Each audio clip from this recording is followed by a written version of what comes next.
matin, des moments conviviaux. En tout cas, c'est la mission que nous nous assignons ici tous les jours avec toute l'équipe au complet.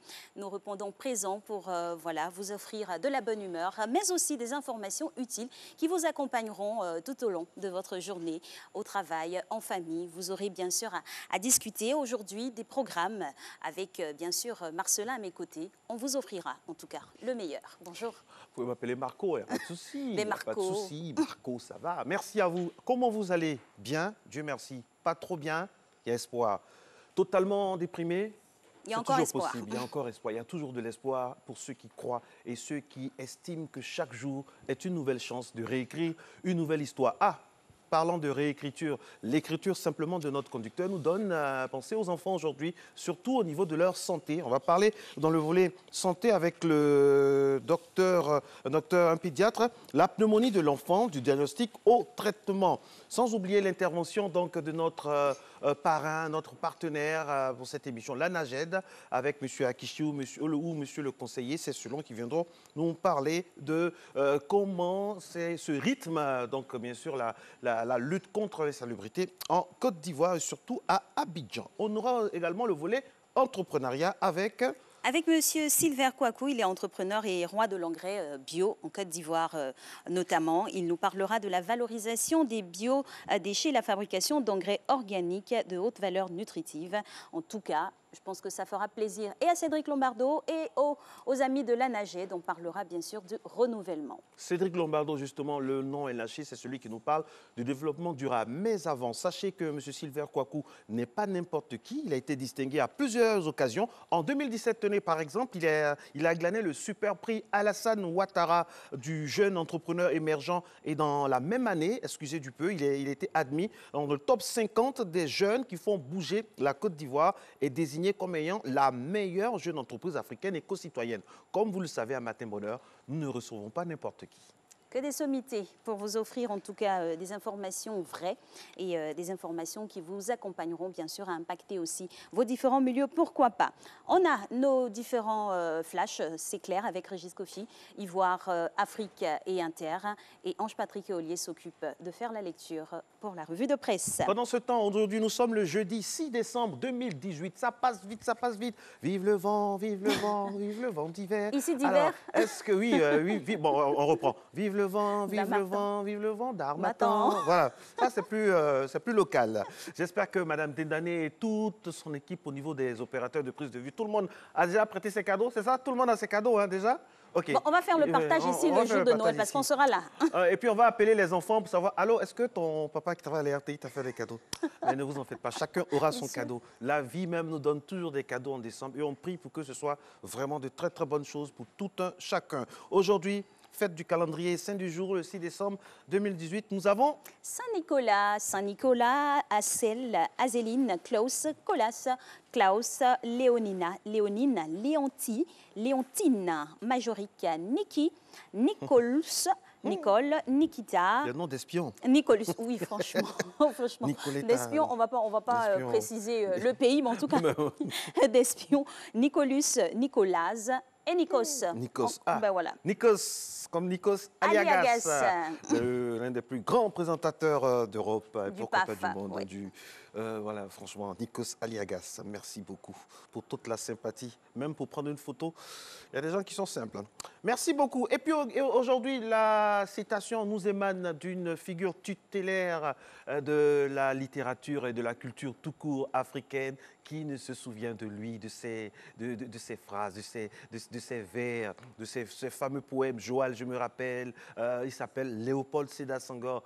Homme politique multiplié d'un homme de lettres, de talent, qui nous dit aujourd'hui, nous n'héritons pas de la terre de nos parents, nous l'empruntons à nos enfants. C'est la citation du jour, mesdames et messieurs. La citation de l'info, c'est quoi? Ça donne quoi?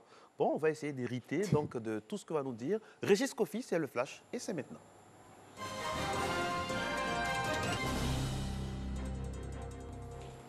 Premier rendez-vous de l'information. Bonjour Alix et Marco. Madame, monsieur, bonjour. Merci de nous rejoindre. Le président de la République de Côte d'Ivoire, Alassane Ouattara, a participé à un débat présidentiel de haut niveau dans le cadre du mandat de la Côte d'Ivoire à la présidence du Conseil de sécurité des Nations Unies. Awa Touré. La Côte d'Ivoire a bénéficié pendant plus d'une décennie d'un engagement sans précédent de la communauté internationale, en particulier de l'Organisation des Nations Unies et du Conseil de sécurité. En effet, dans la gestion de la crise que mon pays a traversée, le Conseil de sécurité a adopté plus d'une cinquantaine de résolutions. Certaines de ces résolutions, notamment celles relatives à la certification des élections et à la protection des civils, constituent des évolutions inédites et courageuses qui resteront gravées dans les annales du Conseil. Je peux m'exprimer aujourd'hui devant vous grâce à la détermination et aux efforts du peuple ivoirien qui m'a élu, à l'engagement remarquable de la CEDEAO et de l'Union africaine, dont je salue la présence aujourd'hui des premiers responsables, M. Mahamat Faki et Jean-Claude Brou, et à celui des Nations Unies à travers l'ONUCI. Je voudrais rendre un hommage appuyé à la CEDEAO pour le rôle qu'elle a joué dans la sortie de crise dès les premiers instants. J'exprime ma gratitude au secrétaire général d'alors, M. Ban Ki-moon, ainsi qu'au représentant spécial du secrétaire général des Nations Unies en Côte d'Ivoire au moment de la crise, M. Young Jin Choi, pour leur courage, leur détermination et leur engagement à défendre les idéaux de paix des Nations Unies. Je voudrais, au nom de la nation ivoirienne, saluer la mémoire des 150 casques bleus qui ont fait le sacrifice de leur vie pour en sauver d'autres et pour ramener la paix et la stabilité dans mon pays. J'exprime à leur pays et à leur famille, ainsi qu'à la grande famille des Nations Unies, la reconnaissance du peuple ivoirien. À présent, je voudrais rendre hommage à un digne fils de l'Afrique, 7e secrétaire général des Nations Unies, pour son exceptionnelle contribution à la paix dans le monde. Il s'agit de M. Kofi Annan, ce grand humaniste qui nous a quittés le 18 août 2018 et dont la voix et la sagesse manqueront aux grandes causes du monde.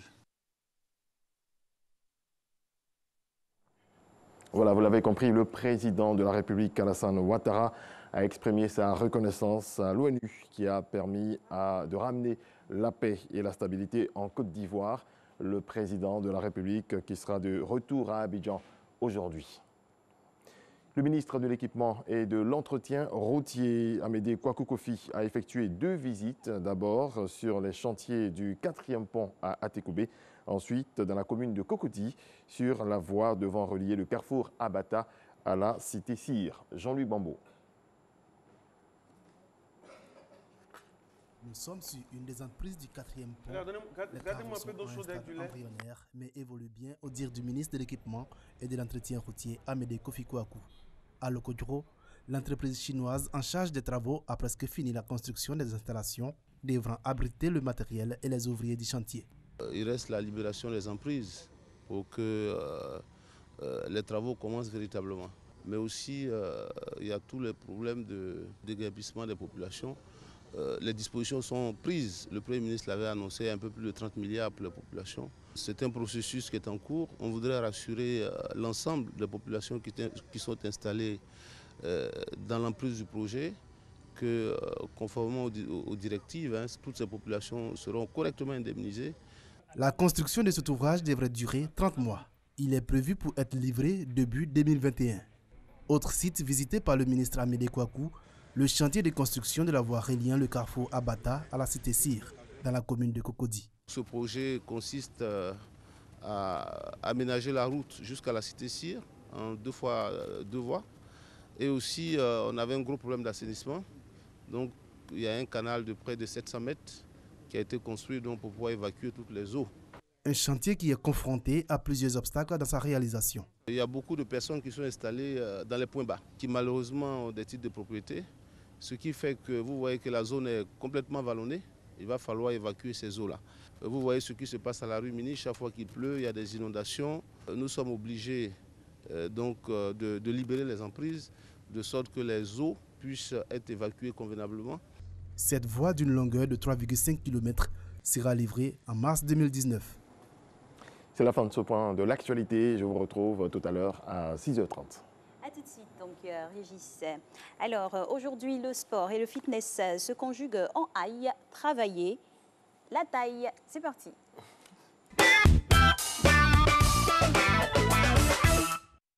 J'espère que vous allez bien. C'est toujours un plaisir de vous retrouver. Coach Cyril Nyamke pour vous servir. Alors aujourd'hui, on va travailler la taille avec 3 exercices, 3 petits exercices pour 10 répétitions. On va les répéter 3 fois. On n'a pas forcément besoin d'un tapis, juste le poids du corps, et vous pouvez même faire l'exercice au sol. Ce qu'on va faire au sol ou celui qu'on va faire au sol, vous pouvez le faire au sol sans avoir forcément besoin d'un tapis. Premier exercice, on va juste mettre les doigts au niveau des tempes, d'accord? Donc comme ceci, on redresse les coudes, on va envoyer le genou gauche vers le coude droit et alterner le mouvement. 5, 4, 3, 2, 1, position bien droite, abdos bien gainés, on fait une petite rotation, on vide l'air, on expire et on alterne. Mouvement très simple, deux côtés compte pour une répétition. Allez, go. 1. N'oubliez pas d'expirer, de faire une bonne rotation. 3, 4, 5, 6, 7, 8, 9 et 10. Parfait. Deuxième exercice, toujours les mains au niveau des tempes. On va descendre légèrement en squat. Donc vous prenez appui avec toute la surface du pied, le dos bien droit, genou vers l'extérieur, jambes légèrement fléchies. On va envoyer les coudes au niveau des hanches et alterner. Toujours 10 répétitions. 5, 4, 3, 2, 1 avec moi. Allez. 1, 2, 5, 6, 8, 9 et 10, parfait. Dernier exercice, le troisième. Alors au sol, on va se mettre en position de pompe. Monter le bassin, donc monter les fesses, essayer de toucher le pied opposé à la main. Revenir en position de pompe et changer de position, changer de côté. D'accord? 5, 4, 3, 2, 1, on repart. Go! Avec moi. 1. N'oubliez pas d'expirer à chaque fois que vous faites un effort. 2.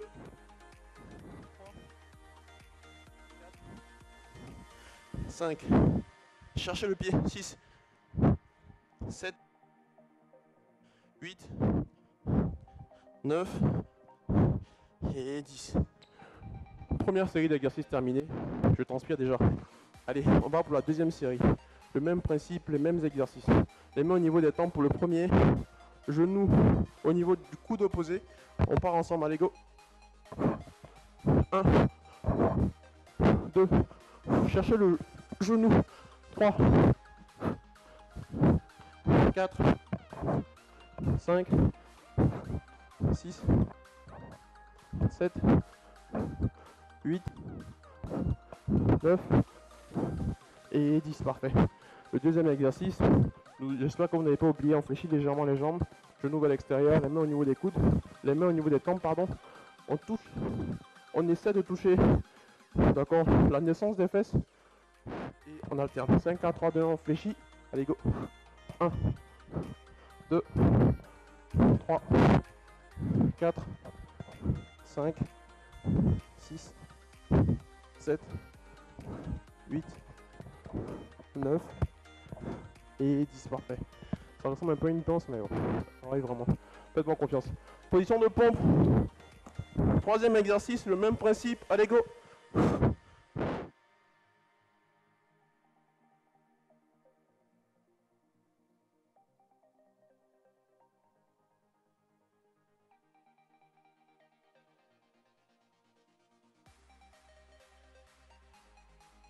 Super, on part pour le dernier circuit. Encore une dernière fois avec moi. Allez, les mains au niveau des tempes une dernière fois. Cette fois-ci, on va aller vers l'extérieur. On va changer un peu vers l'extérieur. Et on expire, d'accord? On va alterner ça. Donc, on part maintenant du même côté. 5, 4, 3, 2, les mains au niveau des tempes toujours. Avec moi. Allez, 1, 2. Les deux côtés comptent toujours pour 1, 3.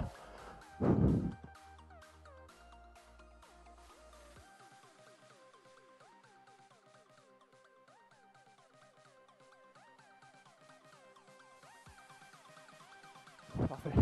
On descend automatiquement, on enchaîne, allez go. 1, 2, 3, 4, 5, 6, 7. N'oubliez pas de respirer. 9 et 10, parfait. Dernier exercice. Pour 10 répétitions, toujours position de pompe, vous êtes bien stable sur vos appuis. On touche le côté opposé, on se redresse et on revient.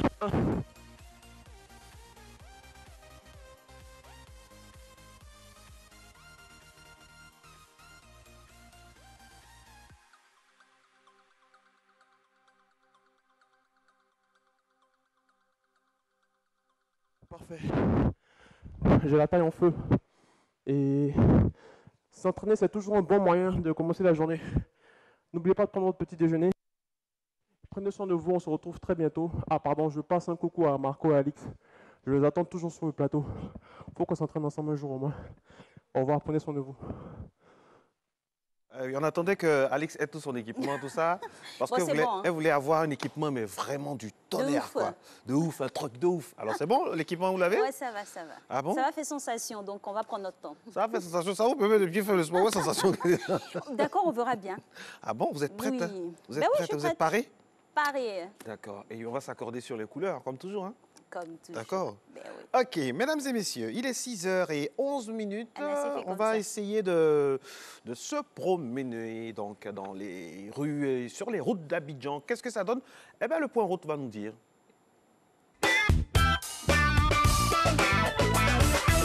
Voilà, on emprunte le véhicule d'Anacé, chef La de Matino plateau. Mobile. La Matino Mobile, c'est cela. Équipé de gyrophares, précision de taille, voilà. Lampadaire encore allumé, c'est très tôt le matin, hein, vous comprendrez. Voilà. Et le temps est assez sombre, hein. Circulation Il y a un aussi fluide. risque de pluie. Alors, qu'est-ce qu'on a? On se met au garde à vous pour le pont de Gaulle.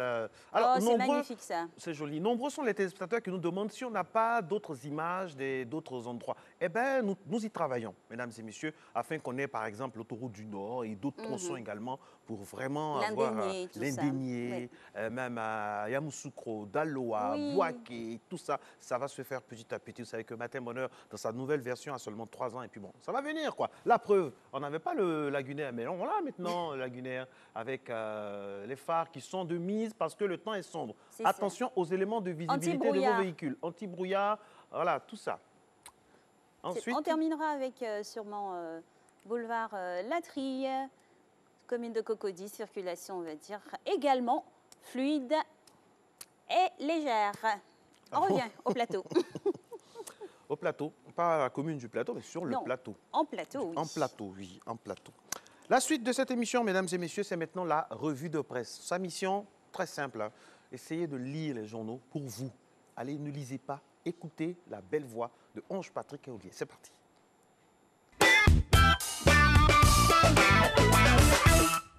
Bonjour Alix et bonjour Marco, bonjour à tous. La disparition de plusieurs partis politiques au profit du RHDP unifié est largement commentée par la presse ivoirienne ce matin. Dissolution annoncée du RDR, UDPCI, MFA, UPCI, Ouattara prend de gros risques, les dangers d'une option, titre Le Sursaut à sa une. LG Info dévoile dans ses colonnes ce matin comment Ouattara a piégé les partis alliés. Toujours en ce qui concerne le projet de dissolution des formations politiques, membres de la coalition au pouvoir, Génération Nouvelle pointe en une, grosse cacophonie au RHDP. Ce journal qui reprend des propos du secrétaire général adjoint de l'UDPCI, Deli Mamadou, indique que le parti dont il est issu ne disparaîtra pas après le 26 janvier 2019, date choisie pour le congrès constitutif du RHDP unifié. Le partage d'expérience de la Côte d'Ivoire par le président ivoirien au Conseil de sécurité des Nations Unies en matière de sortie de crise et les dernières nouvelles de Niamké Kofi, baron du PDCI, victime d'un malaise, sont autant de sujets dont la presse ivoirienne se fait l'écho ce matin. L'extradition de François Compaoré évoquée par plusieurs rédactions. Après 4 ans de cavale, Boribana pour le petit frère de Blaise Compaoré s'exclame le quotidien d'Abidjan. Traduction de cette ironie en langue malinké, la course est finie pour François Compaoré, le tueur de Norbert Zongo, extradé au Burkina Faso, ce qui attend son grand frère, ajoute ce quotidien ivoirien. Il faut se garder de tout triomphalisme, prévient pour sa part le pays. Selon ce journal burkinabé, la défense dispose encore de plusieurs procédures judiciaires pour contester la décision de la Cour d'appel de Paris. Et le confrère de conclure, ce qui arrive à François devra servir de leçon à bien des dirigeants africains qui ne savent pas tenir éloigné leur fratrie et progéniture du cercle du pouvoir d'État, prenant ainsi le cas de Abdoulaye Wade, ancien président sénégalais, pour avoir mis son fils Karim au cœur de son système et qui a fini par le mettre dans le pétrin. Refermons ce parcours par un enseignant remplaçant dans une école primaire du New Jersey aux États-Unis qui a révélé à une classe de première année, l'équivalent du CP1 chez nous, que le Père Noël n'existait pas. Il leur a également fait savoir que les questions portant sur la petite souris, le lapin de Pâques et les lutins qui font disparaître mystérieusement des objets à la maison étaient tout simplement imaginaires. Des révélations qui ont bouleversé les tout-petits. Alors, un parent qui a su l'origine de la tristesse de sa fille a dénoncé l'enseignant auprès de ses responsables. Conséquence, il a été tout simplement renvoyé. Fin de cette revue de presse. Merci de l'avoir suivi et à demain pour notre rendez-vous People. Merci Ange Patrick et que ça serve d'exemple à tous ceux qui voudraient s'essayer à suivre les pas de cet enseignant rabat-joie. On ne s'amuse pas avec le mythe des enfants. Hein. Quand les enfants ont quelque chose en tête, il faut laisser ça dans leur tête jusqu'à ce qu'eux-mêmes, de pleine conscience, ils puissent s'en débarrasser. Ma fille m'en parlait, elle me disait « Maman, il y a un élève qui m'a dit que… » Je dis « Non, il ne dit pas vrai, il dit pas vrai. Il existe bien. » Le Père Noël existe jusqu'à ce qu'on puisse déballer les cadeaux. C'est cela. Le Père Noël à Abidjan, mesdames et messieurs, a un an parce qu'Abidjan devient de plus en plus propre. La preuve, ma très chère. Ben oui, il a un an et bien un sigle. ANAGED, c'est notre partenaire pour la propreté et on va dire le bien-être de toutes les populations. Monsieur Akichi Alain Roger, bonjour. Vous êtes directeur de la communication et des relations extérieures de l'ANAGED. Bienvenue. Merci à vous. Alors, comment ça se passe à quelques jours, à 19 jours maintenant de Noël? Est-ce que tout le dispositif vraiment est assez huilé pour vraiment aller encore plus loin? Effectivement, l'État de Côte d'Ivoire a mis le bouchée double. Et depuis un mois, l'agglomération abidjanaise revit de nouveau. Et nous observons tous ensemble, cette agglomération-là commence à faire fière allure. Et bon, nous observons de part et d'autre la propreté autour des grands artères, autour des rues et l'enlèvement régulier des ordures dans nos différents quartiers. Et donc, je peux dire à la population que les fêtes vont bien se passer cette année, sûrement. Alors, depuis près d'un mois, nous voyons les bacs à ordures ou poubelles extampillées au nom de l'opérateur des collectes d'ordures dans tout le district. Qu'en est-il de leur utilisation? Merci Alex. Et sont-ils payants ou gratuits aussi? C'est le lieu de rappeler à toute la population, surtout particulièrement abidjanaise, que l'installation et l'utilisation de ces bacs sont entièrement gratuites. Il n'y a effectivement rien à payer et tout le travail opéré par nos nouveaux opérateurs ne sont pas payants. Rien n'est payant et encore une fois, nous allons donner des numéros du centre d'appel pour dire à la population qu'elles ne doivent plus payer le moindre centime pour la gestion des ordures dans l'agglomération abidjanaise. Et donc, l'installation des bacs à poubelles, l'installation des coffres, leur utilisation, l'enlèvement des ordures par nos nouveaux opérateurs, tout ce travail est gratuit. Alors, il est important de le rappeler. L'État fait son travail, en tout cas dans ce secteur-là, on le constate, c'est palpable. Mais à côté de cela, il faut quand même du civisme. Alors, récemment, nous avons vu quelque part un bac à ordures brûlé. Que pouvez-vous nous dire? Et puis, qu'est-ce qu'on peut dire à la population par rapport à de tels actes de vandalisme? C'est le lieu de rappeler que pendant des décennies, les Ivoiriens, les Abidjanais se sont plaints. Ils se sont plaints du manque de bacs à ordures, du manque de poubelles un peu partout à Abidjan. Aujourd'hui, l'État a mis les bouchées doubles. Nous voyons qu'il y a une installation quasi réelle sur les grands artères, aux accomplissés des quartiers. Et c'est le lieu de demander un civisme à tous les Ivoiriens. Vraiment, il faut que chaque Ivoirien, là où il se trouve, puisse être le porte-voix de l'État, puisse être l'ambassadeur de la salubrité. Le relais de l'État. Le relais de l'État surtout, et éviter d'endommager le bien public, parce qu'il est passible de peine d'amende. Donc nous demandons à la population, vraiment, c'est un cri de cœur. L'État fait sa part, c'est à la population vraiment de faire un effort pour garder tous ces éléments-là en bon état. Voilà. On a coutume à parler seulement du district autonome d'Abidjan. Qu'en est-il des autres villes et alentours? Je crois que c'est un démarrage qui est progressif. On va d'abord finir avec la capitale ivoirienne. Et après, tout le pays entier rentrant dans cette nouvelle politique de gestion des déchets. Voilà. Alors, on rappelle les horaires. Ça, ce sera horaire et numéro de téléphone tout à l'heure. Mais qu'en est-il d'Akwedo? Est-ce que ça avance pour la réhabilitation? Et puis, parlez-nous un peu du CIVET. On a du temps, allez-y. Écoutez, Marcelin, Alix, il faut dire que nous avons annoncé ici que bientôt, nous allons assister à la fermeture d'Akwedo. Pas bientôt, on a une date. Très bientôt, Akwedo sera fermé. Et je vous demande de faire confiance à l'État de Côte d'Ivoire. Déjà, le centre de valorisation et d'enfouissement technique de Koussimoin est effectif et commence à recevoir les premiers déchets. D'accord. Comme nous le disons, il y a encore quelques réglages à faire. Et donc, les Ivoiriens doivent se tranquilliser. Ceux qui habitent aux alentours d'Akwedo peuvent prendre leur mal en patience. Bientôt, Akwedo ne sera plus cette décharge à ciel ouvert. Mais Akwedo sera un parc attractif parce qu'Akwedo sera fermé et sera réutilisé autrement. Voilà. Donc, voilà ce que je peux dire. Autre fait concernant la propreté et l'environnement, les dames sur les voies qui s'occupent du balayage, comment elles sont organisées? Parce que des fois, j'ai pu assister à une scène, elles étaient carrément sur la voie, refusaient même que les voitures passent parce qu'elles doivent balayer. Comment ça se passe? Je crois qu'il y a tout un programme qui est mis en place pour une sorte de rééducation de ce système. Oui. Et donc, souvent, ces dames, effectivement, ont des problèmes de balayage, surtout qu'à Abidjan, il y a tellement de véhicules, alors qu'elles doivent pallier à leur tâche quotidienne. Oui. Et donc, on assiste souvent à des désagréments. Mais nous avons l'État de Côte d'Ivoire a reçu des engins. Des engins qui, effectivement, effectuent le balayage de ces rues. Mais il y a encore quelques poches. Et je crois que tout rentrera dans l'ordre d'ici bientôt. Alors, quels sont les endroits compliqués? Dites-nous tout. Quels sont les endroits compliqués à gérer à Abidjan, par exemple? Oui, de quoi sensibiliser aussi de quoi sensibiliser les gens. Est-ce que là-bas, est-ce que vous avez déjà listé ces endroits-là? Et puis, est-ce qu'il y a une procédure particulière? Bon, endroits compliqués... En guillemets, hein. Oui, en guillemets, juste pour effectivement, il y a des zones de pollution récurrentes. Il y a des zones de pollution récurrentes dans certains quartiers où souvent, c'était par l'absence de coffres. Voilà, souvent c'était l'absence de réceptacles d'ordures qui faisait que ces endroits étaient... Où les charretiers aussi font la loi. Voilà, mais je crois que tout est rentré dans l'eau. Petit à petit, comme les habitants de Koumassi et Makori appellent nos nouveaux opérateurs, au gratuit.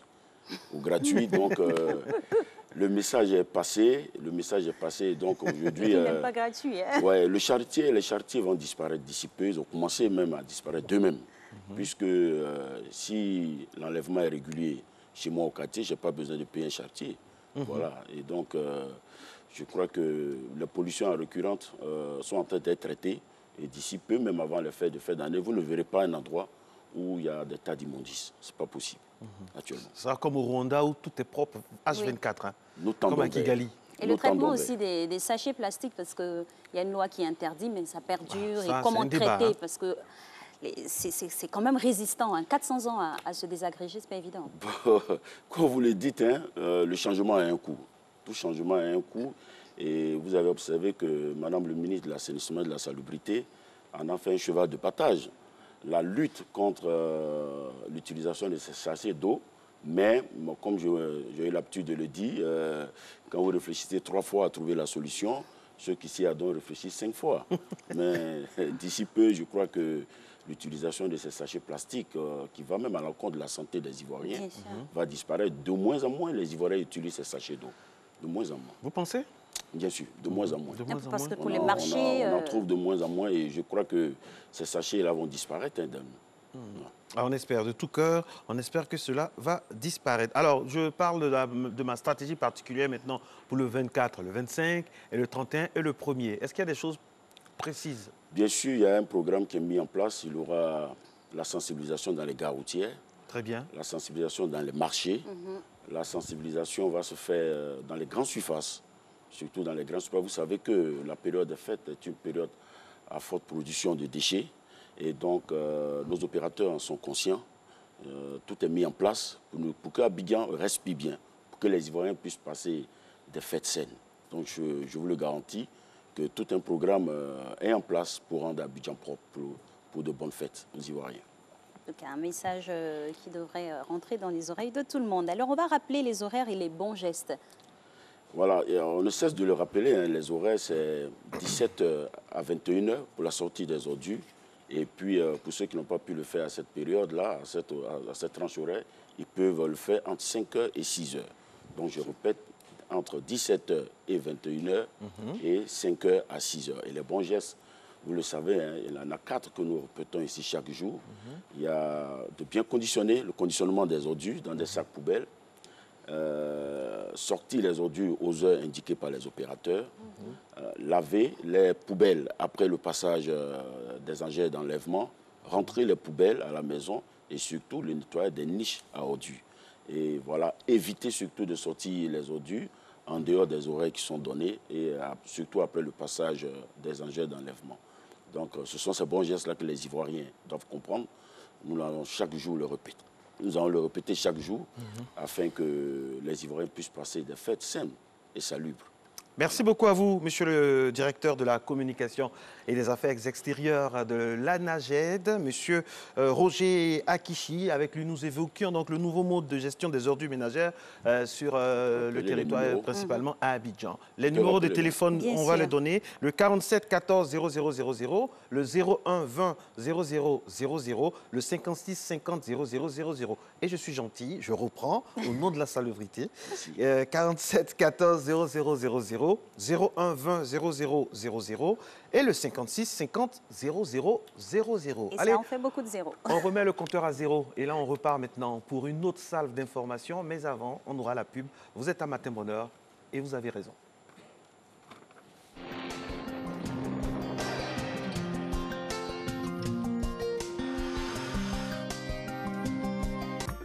Mesdames et messieurs, bonjour pour cette matinée. Brume et brouillard seront localement présents dans la bande centrale et dans le sud forestier en début de matinée. Par la suite, le soleil profitera largement des éclaircies offertes par des nuages. Le nord sera sec et frais en début de matinée avant d'être sous un ciel faiblement nuageux. Le littoral connaîtra des passages nuageux réguliers.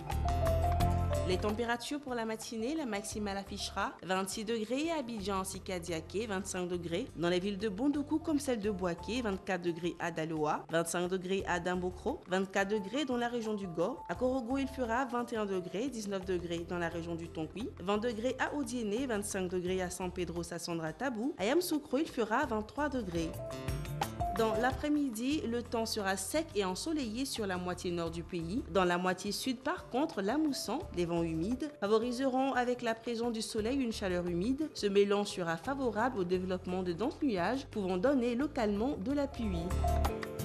Les températures pour l'après-midi à Abidjan, Sika-Diaké, il fera 32 degrés, 35 degrés de maximale à Bondoukou, 32 degrés à Boaké, 33 degrés à Daloa, 34 degrés à Dambokro, 32 degrés à Gagnoa. À Korogo, il fera 35 degrés, ça sera la maximale, 32 degrés à Man, 34 degrés à Odiéné, 31 degrés comme minimale à San Pedro, Sassandra Tabou. Enfin, à Yamoussoukro, il fera 32 degrés.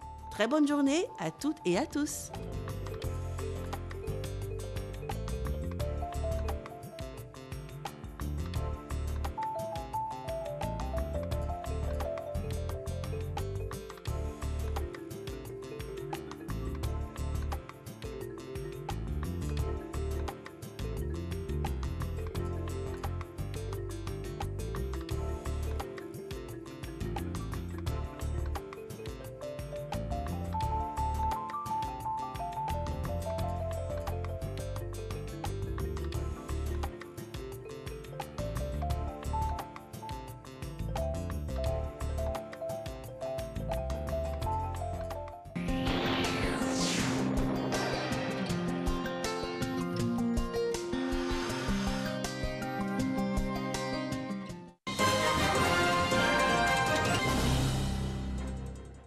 C'est l'heure de l'actualité africaine. Madame, Monsieur, bonjour. Bienvenue dans cette édition.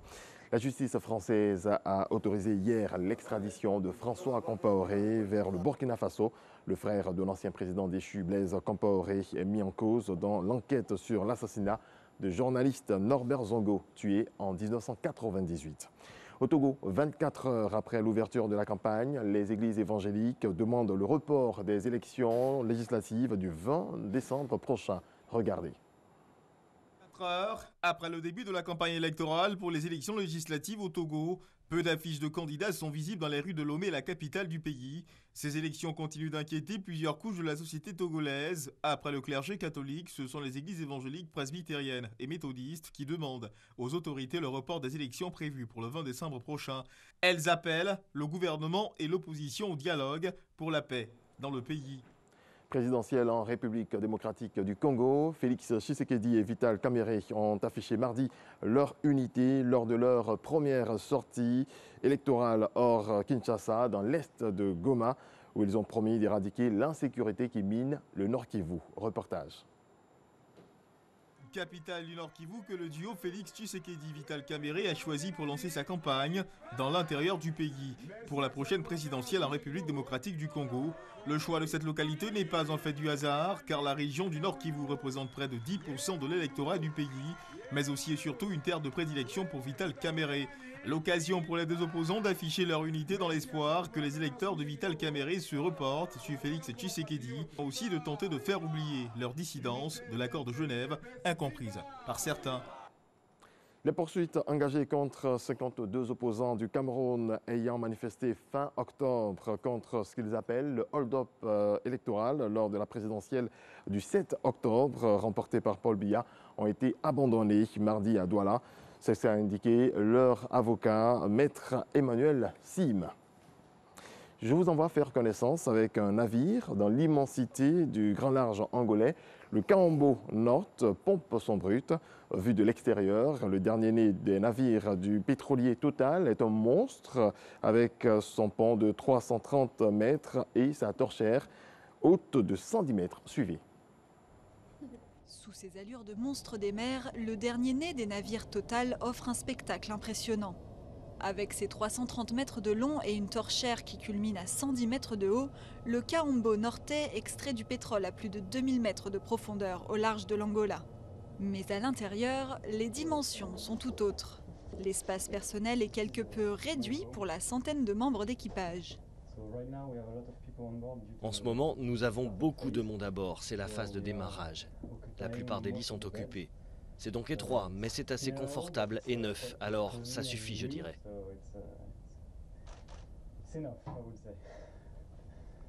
Et lorsque chaque mètre carré compte, cuisiniers et agents d'entretien jouent un rôle clé dans le bon fonctionnement du navire.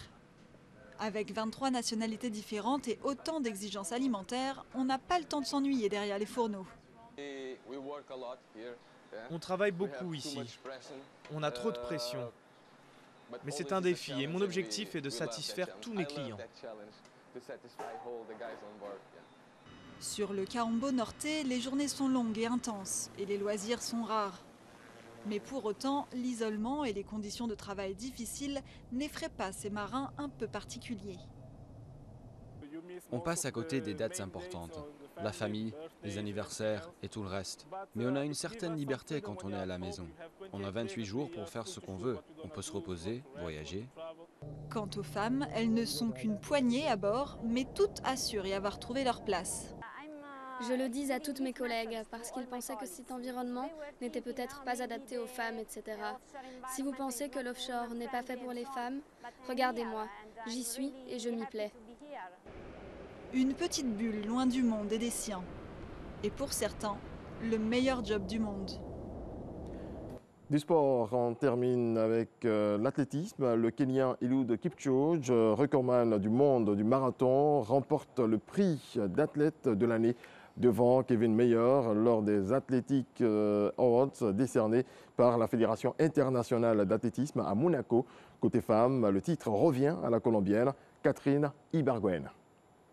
C'est la fin de ce rendez-vous de l'actualité africaine. Merci à toutes et à tous de votre attention. Prochain retour de l'actualité, 7h. À tout à l'heure, Régis. Et nous l'annoncions en début d'émission. Nous arrivons à la chronique entrepreneuriat. Et c'est monsieur Silver Kouakou qui est notre invité aujourd'hui. Bonjour monsieur. Nous rappelons que vous êtes entrepreneur et roi de l'engrais bio. C'est comme ça qu'on vous dénomme. Bienvenue. Merci. Alors avec vous, nous allons parler de la valorisation des biodéchets et la fabrication d'engrais organiques à 100% naturels. D'abord, on va essayer de planter le décor. Alors, vous entrez comment dans cet univers passionnant, selon vous, de l'engrais bio? Comment ça commence? Il faut dire que D'abord, je remercie l'opportunité qui m'est offerte ce matin de parler un peu de mon petit parcours. Il faut dire que j'arrive à l'entrepreneuriat d'abord. C'est un projet qui est nourri depuis ma tendre enfance. J'ai été beaucoup militant des mouvements associatifs quand j'étais étudiant. C'est de par ma formation. Une formation qui vraiment vous a envoyé là-bas. Il n'y a pas de souci. Mais nous, il y a un jingle qui va nous renvoyer ici. À tout à l'heure. D'accord. Alors, à la suite de cette belle aventure. Ça commence à travers ma formation. D'abord, je fais un master en développement durable et je me spécialise en valorisation et gestion des déchets. Voilà. Parce que la lutte contre le changement climatique, c'est quelque chose qui doit s'adapter dans le pays où on se trouve.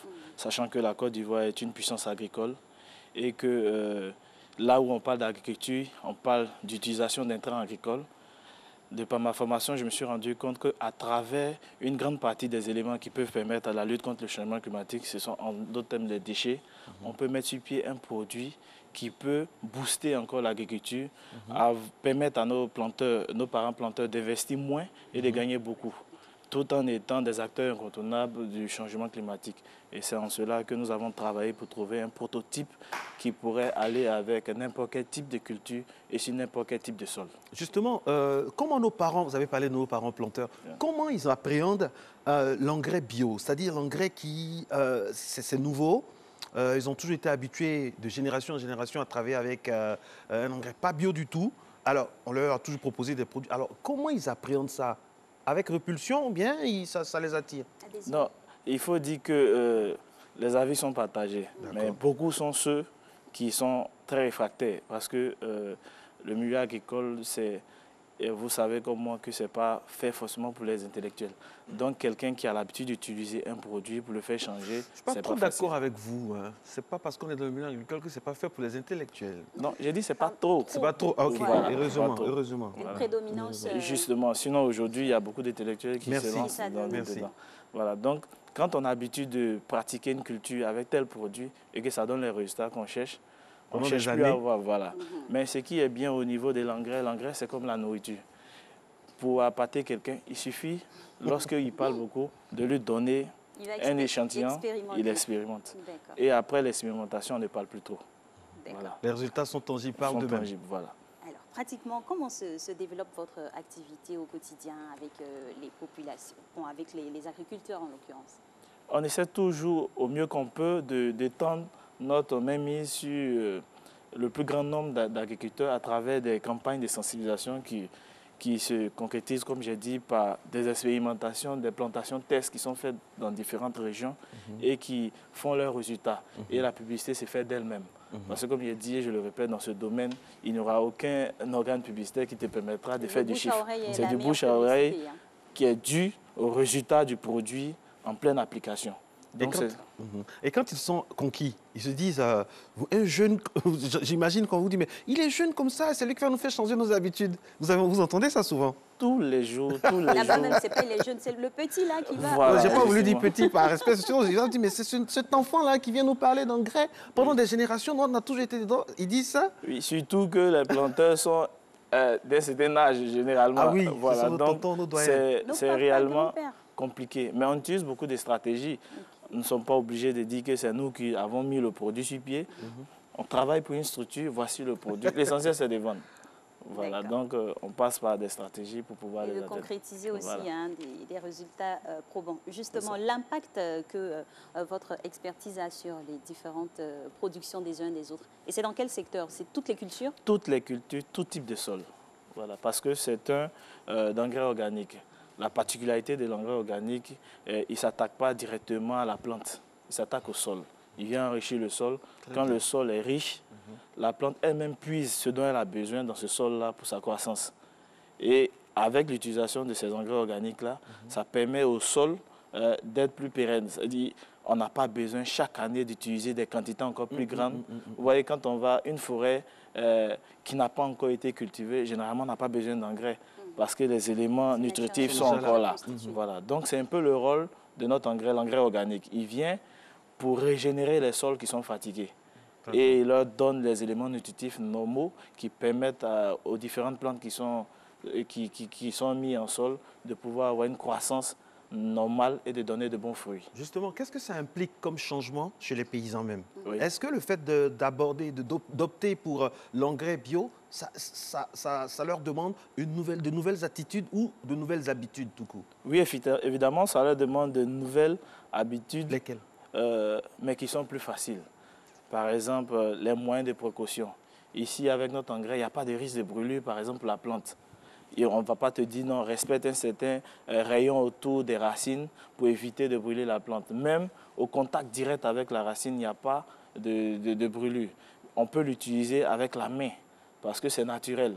Il n'y a rien qui peut infecter ou contaminer le planteur lui-même. Voilà, donc ils ont de nouvelles habitudes, mais des habitudes plus faciles au niveau du maniement, au niveau de l'emploi et puis au niveau de l'entretien. Tout devient encore plus simple et facile à faire. D'accord. Alors, cet engrais est constitué majoritairement de quoi? Quels sont vos produits? Voilà, cet engrais est constitué de divers types de déchets, de biodéchets. Ah, les biodéchets, ce sont les déchets qui se décomposent. Tout ce qui je peux prendre l'exemple sur la table, par exemple. Les feuilles que vous avez sont des biodéchets. Le papier, oui. Voilà, parce qu'elles sont amenées à se décomposer avec le temps. Voilà. Donc, nous, on a réussi à faire un mélange de divers types de biodéchets pour donner un produit riche. C'est la valorisation des déchets, en fait. Justement. Mais dans cette valorisation, il ne suffit pas de valoriser pour valoriser. Parce que tu veux, voilà, il faut valoriser pour optimiser. Pour optimiser et puis en fin de compte, avoir quelque chose de bon, pas quelque chose de destructeur. Parce que si on prend beaucoup de choses qui ne vont pas ensemble... Pas faire de cocktail Molotov voilà, justement, c'est ça. En tout cas, félicitations pour ce que vous faites.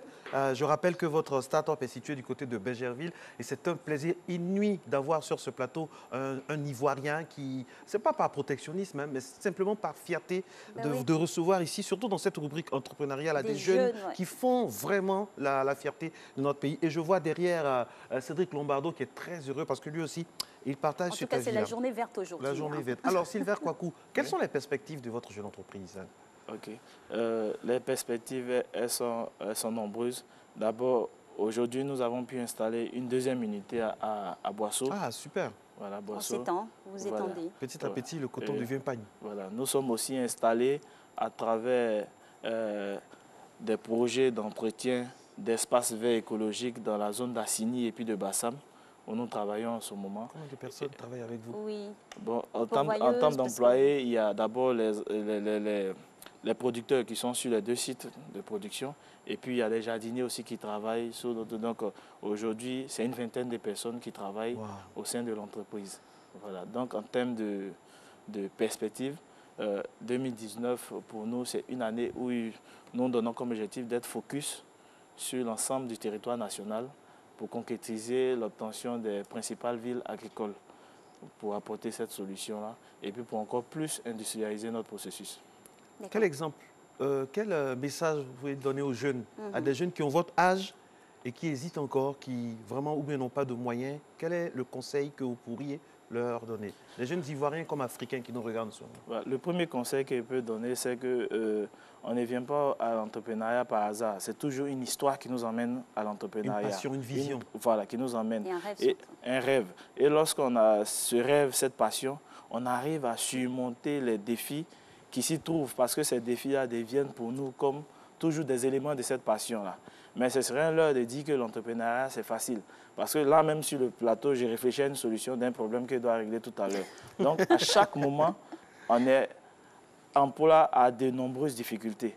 Mais aussi, on n'a pas plus grande satisfaction de se sentir utile pour la société et d'apporter autour de nous. D'accord.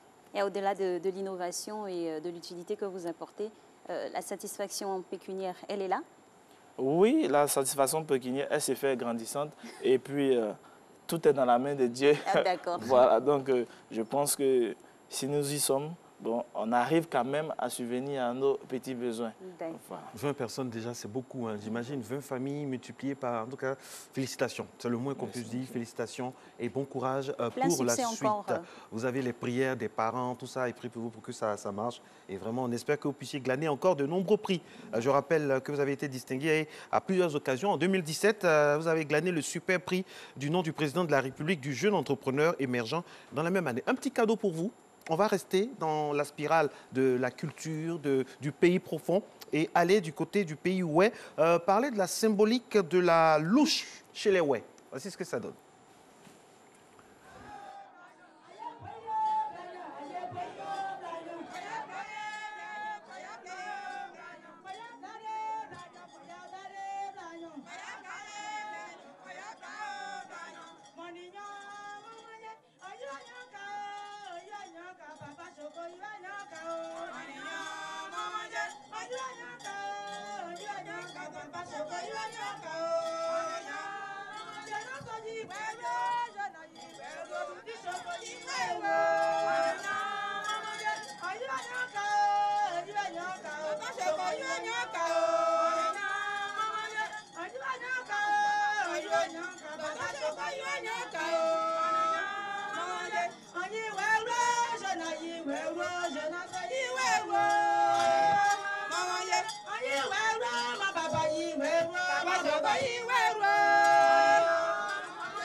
Cette louche qu'elle a actuellement, c'est parti depuis nos ancêtres.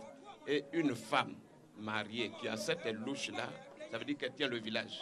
Une femme qui ne peut pas avoir et qui n'a pas ça, c'est que vraiment, elle est au bas niveau.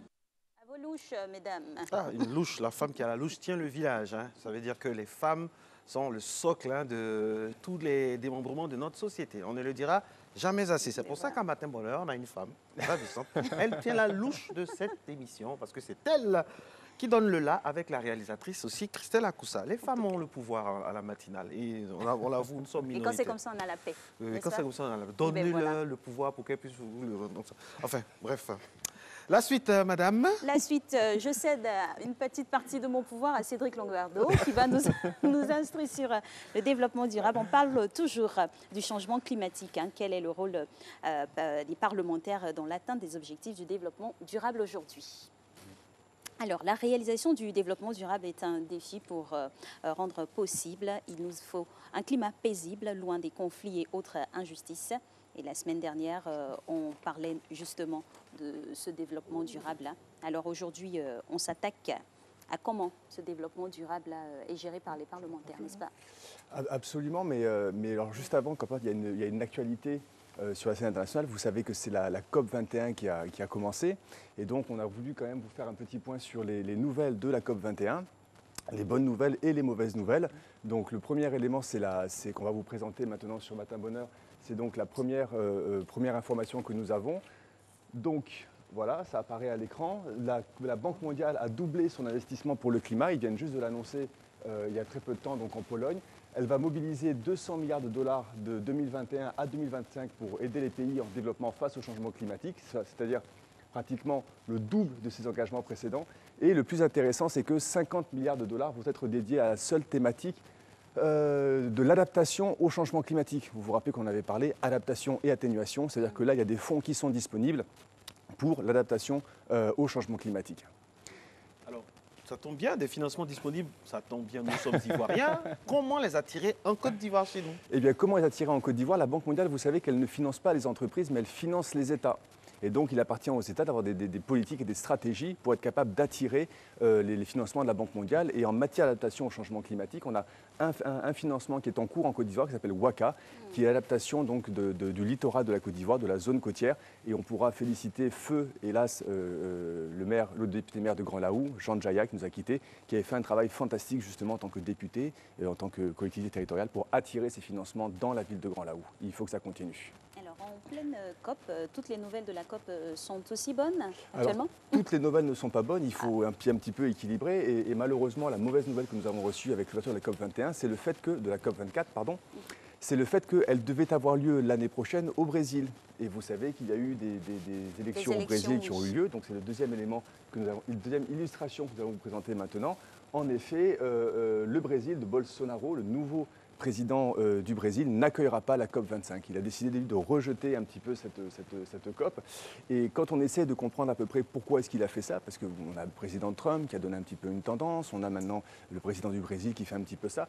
Et ce qui est intéressant, c'est de regarder l'illustration suivante, c'est que le Brésil se retrouve à être le pays qui a la plus grande déforestation au monde en termes de volume de déforestation. Vous savez que pour la Côte d'Ivoire, nous, on a un taux de déforestation, c'est-à-dire le nombre de déforestations au territoire qui est important. Par contre, en quantité déforestée, c'est le Brésil qui est champion du monde, entre guillemets, avec 8000 km² qui sont déforestés chaque année dans la forêt du Brésil. Et donc, on peut penser qu'ils ont besoin de cette déforestation pour l'agriculture et se retirer de l'accord de Paris, ça les aide un petit peu à faire ce genre de choses. Alors, avec la décision de ne plus organiser la COP25, doit-on craindre la sortie du Brésil de l'accord de Paris? Vous avez vu, j'ai fourché moi-même. Effectivement, il y a dans les discours de campagne du président, il y avait la volonté de se retirer de cet accord de Paris. Il y a même quelque chose d'intéressant qui avait été fait. Ils voulaient fusionner le ministère de l'Agriculture avec le ministère de l'Environnement. Et là, même les lobbies de l'agriculture sont partis lui dire attention, ça se voit trop, c'est un peu trop visible, donc il faut faire marche arrière sur cette thématique-là. Mais bon, gageons attendons de voir ce qui va se passer dans l'avenir. Alors, vous ne faites pas le lien entre la crise des Gilets jaunes en France et l'accord de Paris? Vous avez raison de faire ce lien, parce que quand on regarde les revendications des Gilets jaunes, on se rend compte que c'est ce qu'on appelle la transition écologique qui a été faite en France, qui est un petit peu leur fond de mécontentement, parce qu'il y a des taxes carbone, il y a des taxes sur les carburants, etc. Soit dit en passant, qui a été annulé. Qui a été annulé, absolument. Mais finalement, moi, ça me rappelle aussi ce qu'on appelle... Annulé pour 2019. Pour 2019. Et puis, rappelez-vous que nous, en Côte d'Ivoire, en 2008, on avait eu les émeutes de la vie chère. Alors finalement, les Gilets jaunes, est-ce que c'est pas là aussi des émeutes de la vie chère qu'on observe? On les observe de nouveau à cause des questions de développement durable. 2008, pour nous en Côte d'Ivoire, il y avait eu trop de pluie, le prix du baril de pétrole était à 150 $. Les Gilets jaunes ont d'autres revendications. Mais le plus important, c'est toujours la même chose. Si vous retardez tout le temps les prises de décision, vous allez faire un gros paquet à un moment, et ce gros paquet de décisions ne pourra pas être accepté par les populations. Donc il est important pour les députés, les parlementaires, les sénateurs, en Europe, dans le monde entier, comme chez nous en Côte d'Ivoire, de s'engager sur cette thématique-là. Justement, ça tombe bien, nous voici dans l'actualité nationale de plein pied. Les parlementaires ont été formés aux objectifs de développement durable. C'est très très bien ça. Alors, vous étiez l'un des intervenants, oui. Ça tombe bien, et nous vous avons également ici comme intervenant. Alors, qu'est-ce que vous avez eu à leur dire à nos très chers parlementaires? Alors, on n'avait pas eu la perspicacité d'Alix sur le lien avec les Gilets jaunes, mais on leur a quand même présenté l'objectif de développement durable numéro 16. Alors, l'ODD 16, c'est l'illustration que nous allons vous présenter maintenant. C'est un objectif de développement durable qui est véritablement dédié à la paix, à la justice et aux institutions que l'on veut efficaces. Il y a de très nombreux objectifs qui sont listés à l'intérieur. Je ne vais pas tous les citer maintenant, mais ce qui est très important, vous le voyez, c'est objectif 16.3, promouvoir l'état de droit et donner à tous l'accès à la justice, l'état de droit, c'est ce que nous demandons à nos parlementaires. Objectif 16.5, réduire nettement tout ce qui est corruption et pratique de pot de vin. La bonne gouvernance est le pilier du développement durable. Objectif 16.6, c'est mettre en place des institutions efficaces, responsables et transparentes. Nous avons élu les députés, nous avons élu les maires. Ils doivent aussi nous retourner l'information de ce qu'ils font.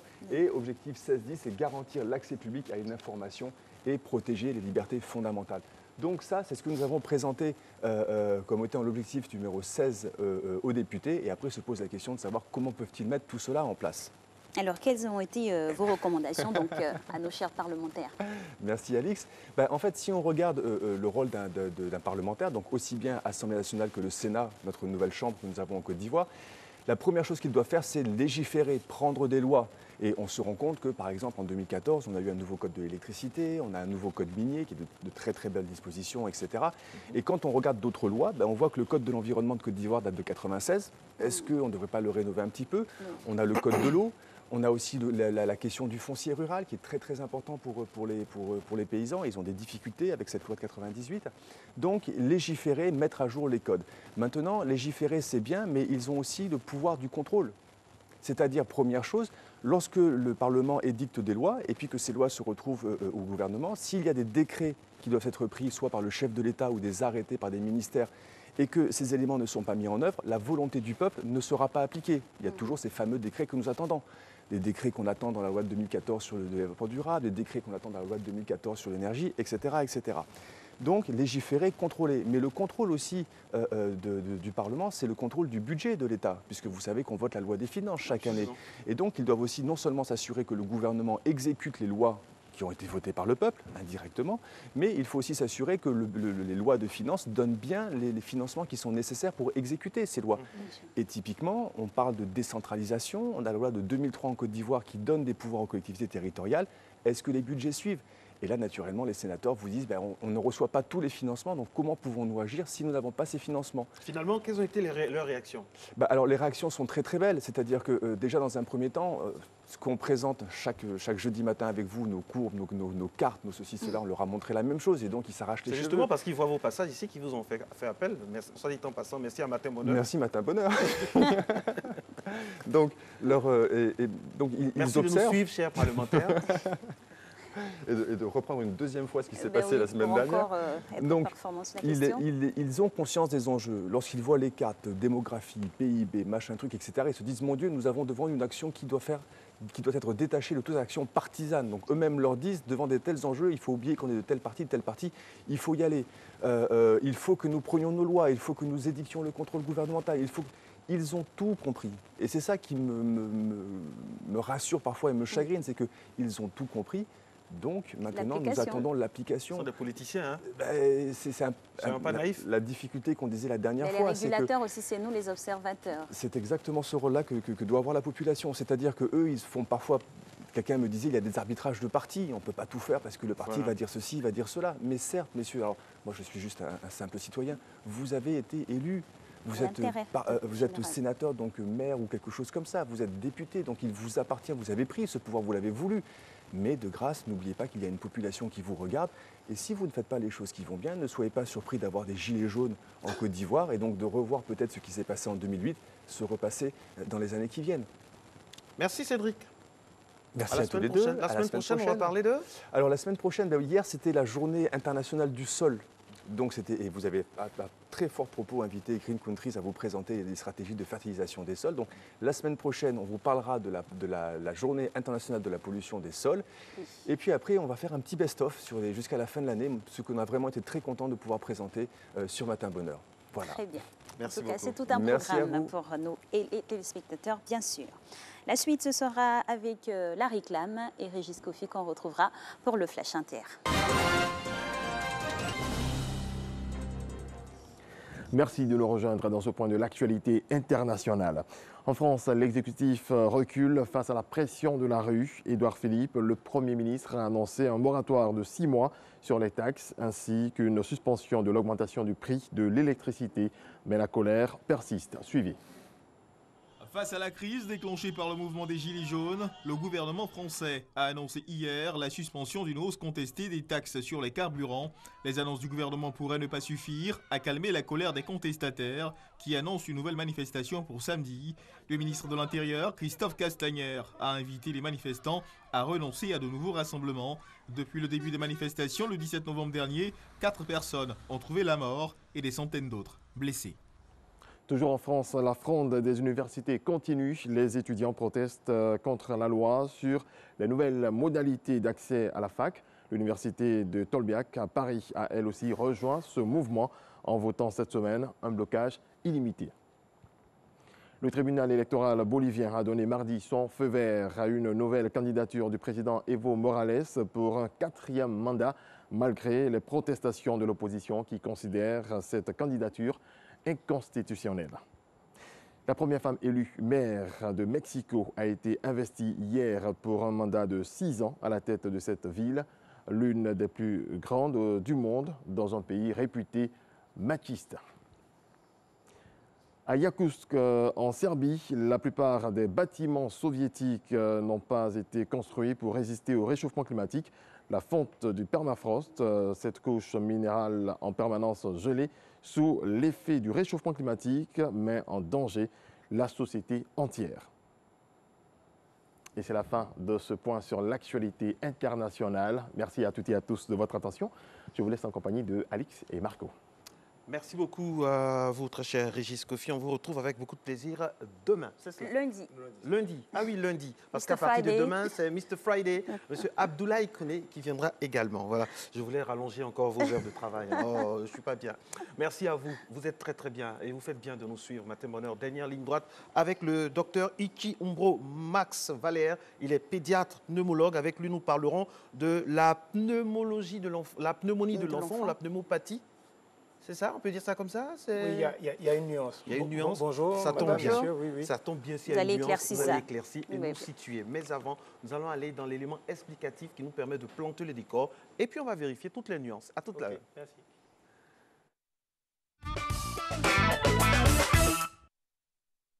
La pneumonie est une inflammation des poumons, habituellement causée par une infection. Les alvéoles se remplissent de pus et d'autres liquides, ce qui empêche l'oxygène d'atteindre l'organisme.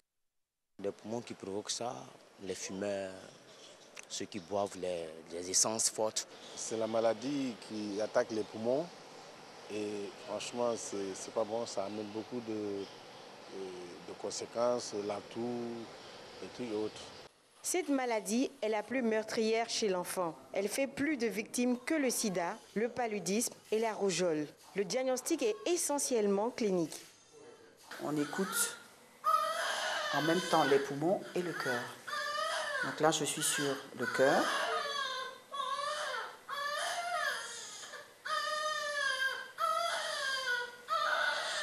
Les poumons.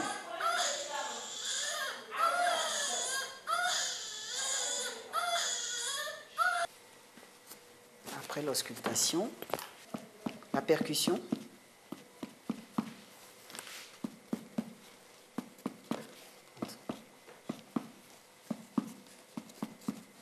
Une bonne sonorité, c'est bon.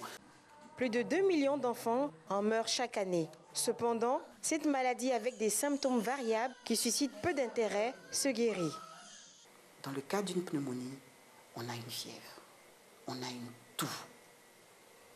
Et quand on regarde l'enfant, vous voyez, le tirage, l'enfant respire par le ventre, comme ils disent. On va dire communément, docteur, ici, ça se casse. On a parfois, quand on traîne, une altération de l'état général. L'enfant tousse, il fait de la fièvre, il commence à se déshydrater, il commence à se dénutrir parce qu'il n'arrive plus à manger. Il est insomniaque. Parfois, on a des signes digestifs. L'enfant vomit, il fait de la diarrhée. Chez les plus grands, on a mal au ventre.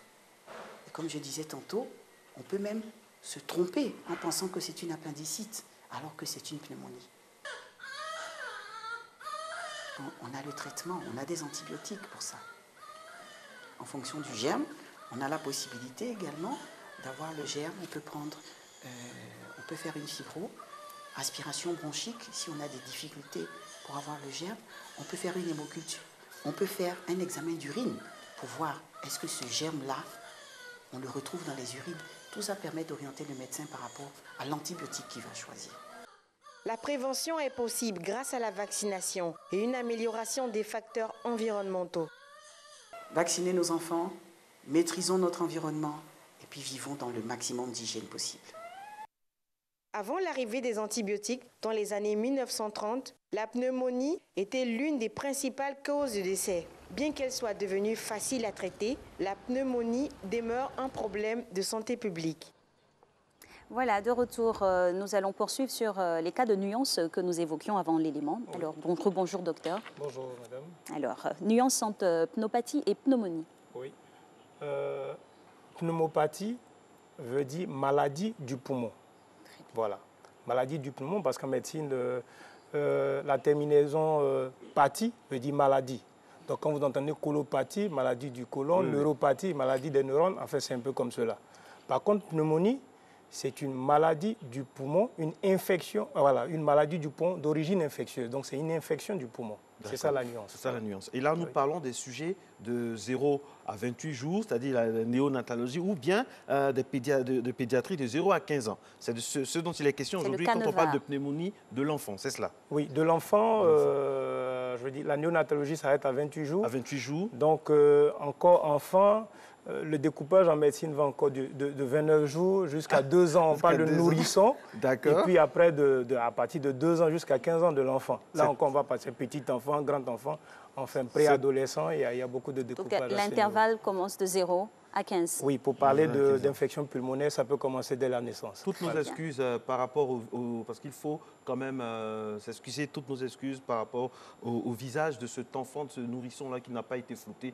Toutes nos excuses, c'est juste un détail technique. À l'avenir, nous ferons fort de ne pas le montrer pour respecter la déontologie autant médicale qu'au niveau de la presse et du journalisme. Merci beaucoup. Alors, première question, la pneumonie, qu'est-ce que c'est? Alors, comme je disais tantôt, c'est une infection qui va toucher le poumon. Et là encore, je veux donner un peu plus de précision parce que l'arbre respiratoire commence depuis les narines. Donc, jusqu'aux cordes vocales, c'est la partie des ORL qui s'en occupe. Et l'appareil respiratoire bas commence à partir de la trachée. Donc, la trachée qui va descendre vers les bronches et au fur et à mesure, les bronches vont se divisant et deviennent de plus en plus fines pour terminer par de petits sacs qu'on appelle les alvéoles. Donc, quand on parle de pneumonie, c'est l'infection qui va toucher ces petits sacs-là qu'on appelle les alvéoles, donc le poumon. Voilà. Très bien. Alors, cette pneumonie-là, on en retrouve plusieurs formes ou elle est unique?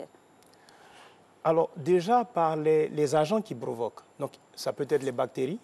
Je ne vais pas rentrer dans des détails pour définir qu'est-ce qu'une bactérie. Oui. Les bactéries, les virus, il y a les champignons et puis les parasites. Mais en général, les champignons et les parasites infectent beaucoup les sujets immunodéprimés qui ont un déficit immunitaire. Voilà.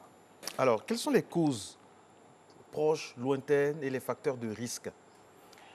Alors, pour qu'il y ait une infection, en fait, on fait une pneumonie.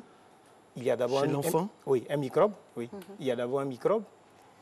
Et puis, il y a un état, je veux dire un corps qui va favoriser. Alors, il y a des facteurs de risque. Ça peut être le petit poids de naissance. Donc, les prématurés, par exemple, sont susceptibles de développer plus facilement les infections. Les quoi? Les prématurés, du fait que leur défense immunitaire n'est pas encore, est encore immature. Oui. Et puis, il y a le tabagisme passif, surtout chez les enfants et les jeunes adolescents à partir de 10 ans. Il y en a qui commencent à fumer. Hein. Voilà. Il y a la pollution atmosphérique, il y a la malnutrition. Il y a les déficits en certains nutriments tels que la vitamine A, le zinc, même la vitamine D. Et puis, il y a par exemple les drépanocytaires. Il y a certaines maladies en fait, chroniques qui touchent le poumon qui peuvent favoriser le développement de ces infections. Et je parlerai aussi de l'asthme en fait, qui peut également favoriser ces infections. Alors, donc, en fait, ces facteurs que je viens de citer en fait, seront le lit en fait, du développement de ces microbes. Okay? Donc, ces microbes, on peut les attraper soit par contact avec un autre être qui est infecté, soit en respirant, en toussant, il vous envoie un peu des gouttelettes que vous respirez. On peut le prendre par l'environnement, ou on peut infecter les poumons en fait, à partir d'un autre site d'infection dans l'organisme. Par exemple, vous pouvez avoir un furoncle. Une dégénérescence. Et puis, voilà, à partir de là, le microbe rentre dans le sang et va aller se localiser au niveau du poumon pour entraîner une infection. D'accord. Les symptômes de cette maladie, la pneumonie? Alors, il y a des symptômes qui sont propres à toute infection. La fièvre en premier. La fièvre, le manque d'appétit, le manque de dynamisme qu'on peut retrouver dans n'importe quelle infection. Et puis, sur le plan respiratoire, on va voir la toux. On peut avoir la douleur thoracique, voilà, de la poitrine, qu'un enfant qui est susceptible de parler peut révéler, mais chez les tout petits, ça peut passer inaperçu. Et puis, il y a les difficultés respiratoires. Voilà, il y a des difficultés respiratoires. Donc, ce sont des signes qui doivent alerter. Donc, fièvre, adynamie, et puis toux et douleur thoracique, difficulté respiratoire doivent orienter vers une pathologie, en fait, vers une infection du poumon. Est-ce qu'il y a des examens ou des analyses complémentaires au niveau de la consultation? Comment ça se passe concrètement? Alors, tel que l'élément le montrait déjà, à l'interrogatoire, déjà, lorsque vous interrogez votre malade... Interrogatoire voilà, un enfant. Voilà. C'est bizarre. Oui, il y a les parents, il y a des enfants qui sont capables d'expliquer, qui sont capables de dire ce qu'ils ressentent, soit qu'ils toussent, qu'ils ont mal à la poitrine, ou voilà. Et puis, à l'examen. Alors, il y a des signes que vous apprenez lors de votre formation médicale qui orientent vers une infection du poumon. Mais l'un des éléments essentiels, c'est l'auscultation. Vous voyez tout médecin avec des stéthoscopes en train d'écouter. En fait, c'est un appareil qui permet d'amplifier les sons parce que lorsque vous respirez, il y a ce qu'on appelle le murmure vésiculaire, donc le souffle que vous émettez qui est ressenti au niveau de la paroi thoracique. Et il y a des anomalies lorsqu'on ausculte qui nous permettent de dire « Ah, il y a une infection du poumon ». Maintenant, il y a des examens qui peuvent venir compléter, en fait, voilà. Donc, vous avez la radio, qui est un examen essentiel, mais qui n'est pas encore accessible dans toutes les contrées de notre pays. Ce n'est pas dans toutes les contrées qu'on trouve un appareil de radio. Donc, l'examen du médecin est essentiel. Voilà. Oui, l'interrogatoire, de l'interrogatoire jusqu'à l'examen du malade, c'est essentiel. Et puis, il y a la radiographie, il y a des examens de sang. Voilà, tout le monde entend parler de numération formée, c'est NFS, en fait. On fait ça dans plein de maladies qui permettent de voir un peu, rechercher l'élévation des globules blancs qui doivent orienter vers une infection. Donc, il y a plein d'examens qu'on peut faire, même pour retrouver le microbe. Voilà. D'accord. Alors, quand le diagnostic est posé, comment se fait le traitement chez les enfants? Alors là, je vous ai cité plein de microbes qui peuvent entraîner des infections. Et tout à l'heure, peut-être que je suis passé rapidement là-dessus. Dans les facteurs de risque, il y a le VIH qu'il ne faut pas occulter, hein, c'est essentiel. Et donc, quand il s'agit de bactéries, c'est les antibiotiques essentiellement.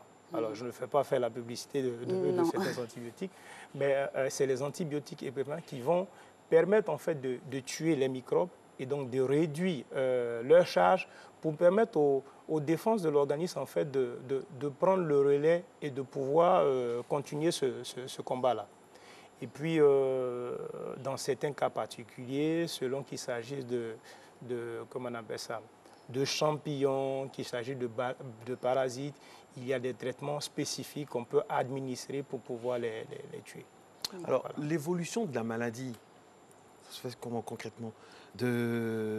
Quand on attrape le microbe, la bactérie, tout ça, et qu'est-ce qui doit nous alerter? Il y a des signes peut-être qu'on voit, ou il y a des signes, ça peut être parfois paraître plus insidieux, non?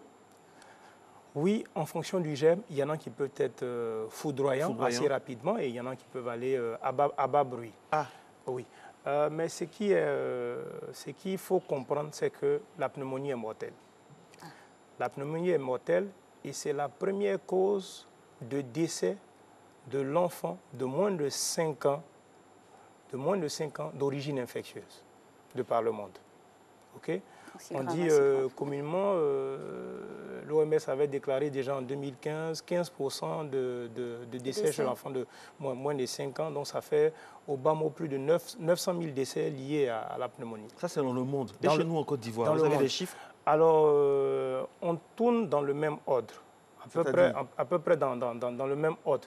Je n'ai pas de chiffre exact, mais il faut voir que dans nos hôpitaux, parce que moi j'ai la chance de travailler dans un CHU, c'est la deuxième cause d'hospitalisation. Le CHU, c'est universitaire. Comment ça se fait qu'on n'a pas de chiffres exacts? Il n'y a pas de statistiques. Dans un centre hospitalier universitaire. Oui, je vais vous dire, il y a des études qui sont faites. J'en venais pour dire, c'est la deuxième cause d'hospitalisation. Après le paludisme, vous avez les infections respiratoires. OK. Je ne vais pas rentrer dans les détails de comment fonctionnent nos hôpitaux, mais je vous dis, il y a des études qui sont faites. Mais c'est des études en général sur des échantillons, par exemple, qui sont restreints. On peut faire une étude sur 1 an, mais il n'y a pas d'études, par exemple, depuis le CHU est fonctionnel jusqu'à maintenant. 10 enfants ivoiriens, oui. sur 10 enfants ivoiriens, combien sont atteints de pneumonie? Est-ce que vous pouvez nous dire ça ce matin ici? Alors, en général, sur 1000, les études vont sur 1000. Sur 1000, vous avez dans notre contrée environ 290 qui développent la pneumonie. 290, voilà. Quand je dis sur le plan national, parce qu'en fait, on ne fonctionne pas tellement en réseau, de tous les infirmeries, les hôpitaux, pour avoir les chiffres. Il n'y a pas une collecte partagée. On devrait, pourquoi pas? Oui, il y a des chiffres, je peux vous avancer des chiffres, mais je dis que ce n'est pas un chiffre qui est proprement exact parce que la collecte, je peux dire, est sous-évaluée. Parce que celui qui est quelque part dans un village au nord, là-bas, je n'ai pas ces chiffres. Pourtant, il est peut-être décédé de la pneumonie. J'en sais pas grand-chose. Donc, en fait, dans la pratique des choses, votre zone. Voilà, on travaille un peu de Vous regrettez cela, j'imagine? Ah, bien sûr. Bien sûr, je pense que c'est quelque chose qui est en vue pour essayer de faire travailler. C'est toujours comme ça. De faire travailler. Si on insiste un matin bonheur là-dessus, c'est parce que c'est sur ça que les politiques s'articulent pour faire avancer les choses. Si on n'a pas de chiffres, ça fait un peu Surtout peur. que la maladie est très grave, hein, de ce que vous dites. Oui, bien sûr. Voilà. Bien sûr, j'en conviens, mais je ne vais pas venir vous raconter des histoires pour dire tout est parfait. Je me dois aussi de vous dire que tout n'est pas parfait. Oui, faire le postulat et à partir de là tirer les différentes conséquences. Aujourd'hui, vous nous dites qu'il n'y a pas de chiffres officiels vraiment fiables concernant la pneumonie de l'enfant. Hormis votre zone. Oui, je vous parle de prévalence globale, telle que, parce que l'État travaille avec l'OMS, qui va vous donner des chiffres et qui sont dans l'ordre de 200 à 290 sur 1000 enfants qui développent la pneumonie. Ça, c'est ce qui est commun. OK? Mais en termes de mortalité, je ne vous donne pas de chiffres exacts concernant ma zone, parce que je n'ai pas fouillé les archives avant de venir ici, bien évidemment, donc je ne vais pas vous raconter des bobards. Voilà, je ne vais pas vous reconnaître. Mais ce qu'il est précis de dire, c'est que c'est la deuxième cause d'hospitalisation dans notre CHU. Et donc, la mortalité est tout aussi élevée, pour diverses raisons. Il y a les facteurs de risque que je vous ai cités. Il y a aussi les facteurs socio-économiques, en fait, qui retardent le diagnostic, qui retardent le traitement. Parce que bien évidemment, il faut avoir les moyens pour pouvoir acheter les médicaments et tout ça. La prise en charge est coûteuse? Oui, il y a des... Bon, les formes non compliquées, je dirais non. Parce que si la maladie est dépistée tôt, vous pouvez prendre, en restant à domicile, des antibiotiques qui ne sont pas chers par voie orale et vous résolvez le problème. Mais il y a des formes compliquées. Il y a des formes compliquées parce qu'elle peut être grave, il y a des signes de gravité. Vous m'avez posé la question de savoir comment est-ce qu'on peut reconnaître. J'en venais lorsqu'on est rentré dans les histoires de prévalence. Alors, vous savez, lorsque vous avez votre enfant qui tousse, qui fait la fièvre, qui se plaint de douleur à la poitrine ou pas, ça doit pouvoir sonner l'alerte et consulter. Lorsque vous ne l'avez pas fait, vous allez voir dans l'évolution des choses les difficultés à respirer. Et ça, vous le sentez par l'accélération de son rythme respiratoire. Il commence à respirer un peu vite. Ensuite, vous allez avoir les ailes du nez qui commencent à battre, parce qu'en fait, c'est quoi en fait? Je vous ai parlé des alvéoles, de ces petits sacs. C'est à ce niveau-là que le sang, les vaisseaux qui passent, en fait, vont faire les échanges de gaz. Le gaz carbonique qui est rejeté, l'oxygène qui est passé. Alors, en cas d'infection, en fait, vous allez avoir ces petits sacs-là qui s'emplissent de liquide de pus, qui fait que les échanges d'oxygène ne se font plus bien, et de gaz. Donc, il commence à en manquer dans l'organisme. Et il y a un signal qui dit « je commence à manquer d'oxygène » et tout l'organisme commence à souffrir, à ne pas travailler correctement. Donc, vous voyez la respiration qui commence à s'accélérer et les espaces entre les côtes qui commencent à s'enfoncer. Voilà. La séquence entre la respiration du ventre et la poitrine qui commence à se désynchroniser, qui sont en fait des signes d'alerte. À côté de ça, vous avez l'enfant qui n'arrive plus à manger, qui n'arrive plus à boire, et cela peut aller jusqu'à le mettre dans le coma et puis le tuer. Donc, si vous consultez tôt, des médicaments moins chers pris à domicile peuvent régler le problème. Justement, on rentre dans le traitement, le volet traitement maintenant. Et si vous consultez, vous partez tard, il peut y avoir des complications. Parce que l'enveloppe du poumon qu'on appelle la plèvre peut être touchée par cette infection. Donc, il y aura du pus qui peut s'accumuler là-bas. L'enveloppe du cœur qu'on appelle le péricarde peut être touchée par cette infection. il peut avoir, à partir du poumon également, l'infection peut diffuser dans tout l'organisme et toucher les autres, tels que les méninges, le cerveau et tout ce que vous voulez pour aller assez rapidement au décès. Donc quand on arrive à des stades compliqués, bien évidemment, le traitement devient beaucoup plus coûteux avec des antibiotiques par voie injectable, avec des sérums, il faut régler l'alimentation, il faut régler l'hospitalisation, il faut régler le transport de la famille qui vient visiter. L'environnement. Voilà, donc je veux dire, plus tôt on a consulté, plus facile on est capable de guérir et moins cher. Si on consulte tard, il y a des complications, il y a de la gravité et donc bien évidemment le coût s'élève. Voilà. Tous les enfants sont-ils emmenés à présenter cette maladie ou il y a certains qui présenteront des facteurs beaucoup plus enclins à l'avoir? Alors, je dirais que tout le monde peut faire. Tout le monde peut faire, mais nous avons cité les facteurs de risque tout à l'heure. Donc, certains sont beaucoup plus susceptibles de développer parce qu'ils ont un déficit immunitaire qui est bas. J'ai parlé des drépanocytaires, j'ai parlé des malnutris, j'ai parlé des enfants vivant avec le VIH. Voilà, donc des enfants exposés au tabagisme ou à des pollutions atmosphériques sont susceptibles de développer beaucoup plus facilement que d'autres. Voilà. Alors docteur, le bon vieux débat, est-ce que les antibiotiques, la pneumonie, c'est automatique? Alors, si vous prenez un virus, que vous mettez un antibiotique parce que tout simplement votre enfant a commencé à faire un petit rhume et qui fait une petite fièvre, que vous mettez un antibiotique, ça ne marchera pas. Voilà, ça ne marchera pas. Les antibiotiques, ça marche sur les bactéries, pas sur les virus, pas sur les champignons, pas sur les parasites. Donc il faut un bon diagnostic à la base. Il faut un bon diagnostic. Il faut éviter également, parce que comme je disais tout à l'heure, je suis en CHU, ça a déclenché nos débats. Alors, on reçoit en fait... Vous voulez nous faire revenir là-dessus? Non, ça n'a pas déclenché un débat. Nous sommes en droit de demander des interrogations plutôt. Donc ce n'est pas un débat. Si vous n'avez pas les chiffres, que vous êtes venus sans ça, ce n'est pas notre faute à nous. Non, je n'en disconviens pas. Que ça a déclenché un débat. Je n'en disconviens pas. Ce n'est pas pour vous attaquer, mais je disais toujours, on était dans une... En fait, dans une direction, et il y a un élément qui nous a amené dans une autre direction. On revient sur la direction. C'est ça la beauté de l'interview. C'est juste pour ça que je disais, ça envoie un autre débat. Vous pouvez consulter pour une maladie et découvrir une autre maladie, c'est la même chose. Voilà. Et donc, j'en étais où déjà? Je disais, par exemple, il faut éviter, par exemple, l'automédication. OK? Parce qu'en fait, dans l'organisme humain, il y a des sites qui hébergent de manière naturelle des microbes, des bactéries. Qui sont inoffensifs et qui aident l'organisme à se défendre, voilà, à préparer une défense. En cas d'attaque. Alors, donc, quand vous utilisez des antibiotiques de manière abusive, vous déréglez cet équilibre-là qui est là et ils peuvent devenir nocifs.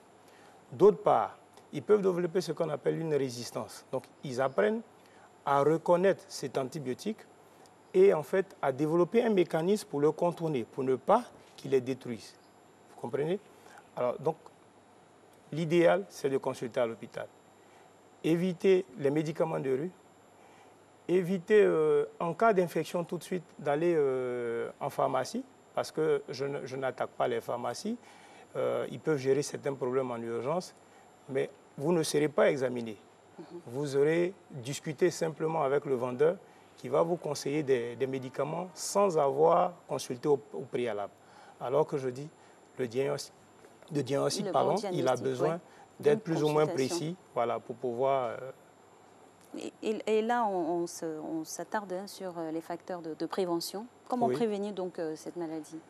Alors, contre la malnutrition déjà, il faut une bonne nutrition, une alimentation équilibrée. Voilà. Tabagisme passif également, faire attention. Oui, il faut éviter de fumer. Éviter de fumer. Et en tout cas, non seulement pour le fumeur, et... mais il expose ses enfants à développer des infections respiratoires.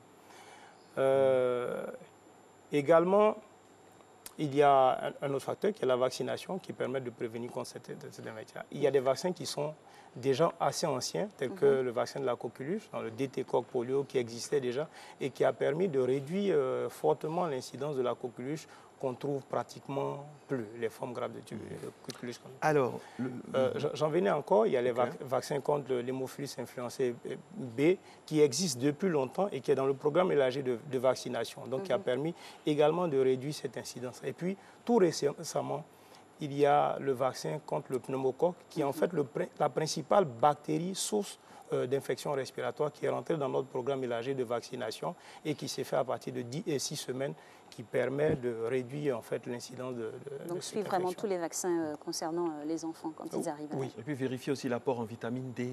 Oui, c'est pourquoi je parlais de bonne alimentation, parce que si on a une alimentation assez équilibrée, contenant également des fruits, on a des suppléments de vitamines. Qu'est-ce que vous avez à dire aux parents également? On n'a pas trop il nous reste 2 minutes. Qu'est-ce qu'on peut dire aux parents quand on a un nouveau-né comme ça de 0 à 28 ans? Comment l'encadrer et tout ça? Quels sont les gestes à ne surtout pas avoir? D'accord. Alors, je parlerai de ce qu'il ne faut pas avoir, c'est de s'autoproclamer médecin. L'automédication. Voilà. Et de vouloir à tout vent soigner. Voilà. Alors, quand votre enfant fait de la fièvre, bien évidemment, on a notre pharmacie à la maison où il y a des médicaments contre la fièvre. Petit message aussi aux grands-mères. Mais ça doit juste aider dans l'urgence à prendre, calmer la fièvre, parce qu'une fièvre élevée chez un tout petit, ça peut déclencher des convulsions. Le temps de consulter. Docteur, parfois il y a un débat à la maison, Alix le soulignait tout à l'heure, la maman qui est cartésienne, qui veut qu'on prenne des médicaments, et il y a toujours une tata, une grand-mère qui a voulu d'autres médicaments traditionnels, avec des décoctions qui ne sont pas assez dosées, et puis après, qu'est-ce qu'on peut dire là-dessus? Les temps ont changé. Pas si changeant que ça, non, je vous assure. Quand je dis les temps ont changé, parce que la grand-mère vit de son expérience, et les temps ont changé, notre environnement est devenu moins clément.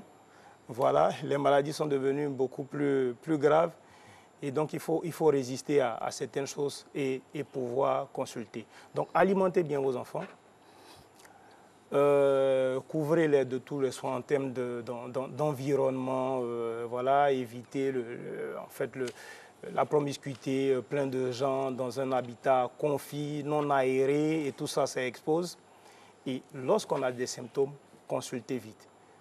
Mais au préalable, il faut avoir suivi correctement les vaccins de ces enfants qui permettent un tant soit peu de pouvoir lutter contre les infections. Merci bien, docteur. Docteur Ichi Mbro, Max Valère, pédiatre pneumologue, avec qui nous parlions d'un thème très important pour les enfants, bien sûr, la pneumonie de l'enfant, du diagnostic au traitement. Merci, on vous souhaite une très bonne santé. Bon, déjà, la santé, c'est ce qu'elle est bonne. C'est tout ce qu'on peut vous souhaiter pour tout ce mois de décembre et pour la nouvelle année qui s'ouvre dans un peu plus de combien de jours déjà? Moins de 20 jours. Moins de 20 jours. Allez, bonne journée et que Dieu nous protège. Ciao, ciao. Merci à vous. Merci.